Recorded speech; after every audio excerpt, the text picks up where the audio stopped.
Brother Nuri, one person I think about instantly who hasn't failed, he's still alive till this day, he's seen so much history, is the Honorable Minister Louis Farrakhan. Yes, Seeing sir. him, I'm amazed because I'm like, wow, it's somebody who's 90 plus.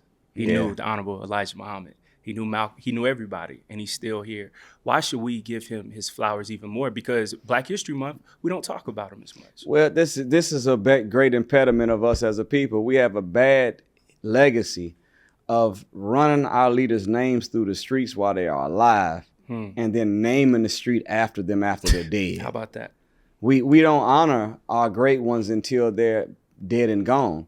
But the minister, he told us that we should give our people, our loved ones, and whoever we respect, their flowers while they live. Yeah. So even in Islam, when we have a service for the dead or a funeral or janazah, we don't have flowers all around because the one that's in the casket can't smell those flowers. Give them the flowers while they are alive when they can still smell them. Yeah. The Honorable Minister Louis Farrakhan is the last and the longest lasting teacher and guide that we have ever had in the history of the struggle and sojourn for Black people. Think about that for a second. He, this year, has been on this battlefield on the front line, watch this, for 70 years. That's a lifetime within itself. 70 years. And he's not been sitting in a dark room writing books that you put on a shelf. He's been traveling all over the world, teaching and guiding people around the world.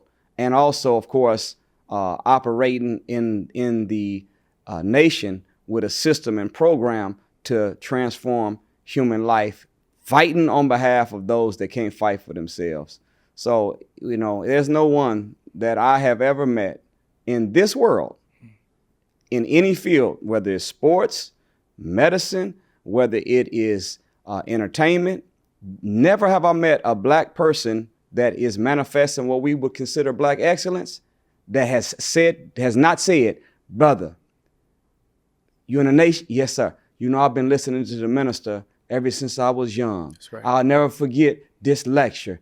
Everybody that is manifesting Black excellence, somewhere in their mind, they have a seed planted in them from Farrakhan. So because of that, you know, he's been a father to millions of us, even through lectures and messages. So he deserves our salute and our hand on our heart. And he doesn't just, you know, that's my spirit. Yeah. I tell people jokingly serious that the footnote for every goal I have in my life is to put a smile on that man's face. That's real. Because if anybody deserves to be happy, it's someone that's been fighting for us and suffering for us this long without ever asking for, complaining for, or turning away from. He's been the Honorable Minister Louis Farrakhan, the Honorable in real terms. Come on. So he deserves that honor. Yeah. What do you think makes the nation so special? Because seeing y'all ever since I was a kid here in Atlanta off of Godby Road, that'd be off of College Park, West End, Final Call, fresh in hand, intelligent, smooth, masculine. I'm not trying to knock the church, but we don't see good masculine energy in the church. With y'all, it's people who are former drug dealers, prostitutes, turn around, be the best and the brightest. What makes the Nation of Islam so special, in your opinion? The short answer is this is God's nation. It's not a man-made concoction that's showing an honor to a servant of God that lived thousands of years ago. This is a God-made spiritual system that is present day put together in the modern time by God's man on scene today. The short answer. Right. It has to be taken into consideration when you look at the counterintelligence program of J. Edgar Hoover. Yep. And the 5 points of the COINTELPRO. Look at those 5 points, and then you look at and read the supporting documents from J. Edgar Hoover's counterintelligence program, and look at the attacks, the amount of agents and provocateurs that were inserted into the various groups, and look at who survived. So you had the mention, number one objective was to prevent the rise of a Black Messiah who may unify and electrify the people. And there were 4 candidates that they put out. It was Stokely Carmichael or Kwame Ture, Malcolm X, it was Dr. Martin Luther King Jr. and the Honorable Elijah Muhammad. Wow. Now watch this. Malcolm X was taught by the Honorable Elijah Muhammad. Yep. Stokely Carmichael said many times that the Honorable Elijah Muhammad is my leader, teacher, and my guide. So if you've got 4 candidates to be this Black Messiah, and 3 of them are either the Honorable Elijah Muhammad or his students, who is the Messiah that's going to unify and electrify? And you go down the list at what they were going to do to destabilize. They wanted to make us disconnected from the 3 categories of people. One they called the responsible Negro community. We call them bourgeois. Yeah. You really could say African Americans. Mm-hmm.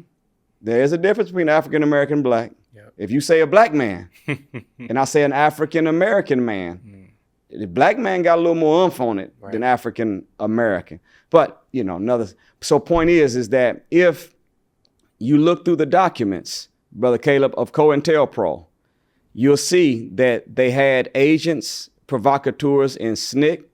They had them in CORE. They had them in the Black Panther Party. Yep. They had them in the Nation of Islam. And listen to what they say as they're destabilizing Black Panther Party, as they destabilize SNCC and CORE.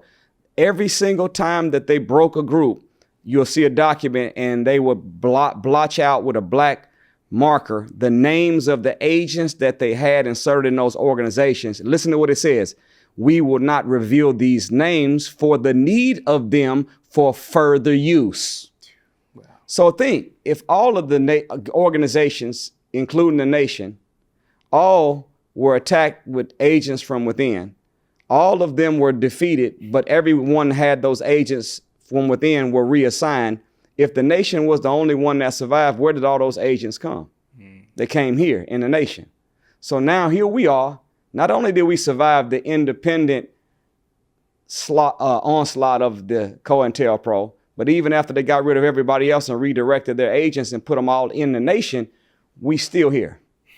So that's a sign, you know, to me, that's what you would consider to be a miracle. That's right. And what is a miracle? It's an act of God. So what makes the nation stand out is that this is not a spiritual system that was man-made in memory of a messenger of God that lived thousands of years ago. This is a spiritual system that is God-made and created for this specific time and this specific people. That's right.